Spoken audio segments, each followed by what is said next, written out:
ఒకసారి భార్యాభర్తలు బీచ్‌కి వెళ్లారు. ఇంతలో సునామీ వచ్చి భార్య కొట్టుకుపోయింది. కొంతకాలం తరువాత భర్త అదే బీచ్‌కొచ్చాడు. అలలు ప్రతిసారీ వచ్చి అతని కాళ్ళకు తగులుతున్నాయి. అప్పుడు ఆ భర్త అలలతో, మీరెన్నిసార్లు నా కాళ్ళు పట్టుకున్నా నేను నా భార్యను ఇక్కడి నుండి తీసుకెళ్ళే ప్రసక్తే లేదు. తప్పు మీరే చేశారు. కాబట్టి మీరే అనుభవించండి అని వెళ్ళిపోయాడు.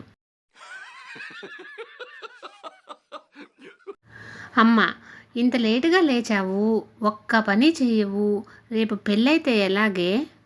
కూతురు, అన్ని పనులు వచ్చిన వాడిని చూసి చేసుకుంటాలే మమ్మీ, నువ్వు టెన్షన్ పడకు. డాక్టర్, చూడండి మిస్టర్ ప్రతాప్, ఈ విషయం మీకు ఎలా చెప్పాలో అర్థం కావడం లేదు. ప్రతాప్, తెలుగులో చెప్పండి డాక్టర్, నాకు అర్థమవుతుంది. డాక్టర్, మీ ముక్కు వాసనను గ్రహించే శక్తి కోల్పోయింది. ప్రతాప్, అలా ఎలా డాక్టర్? డాక్టర్, మీరేం చేస్తుంటారు? ప్రతాప్, రోజు ఉదయం సాయంత్రం రద్దీ టైంలో మెట్రో రైల్లో ఆఫీస్కి వెళ్ళి వస్తూ ఉంటాను సార్. డాక్టర్, అది చాలు.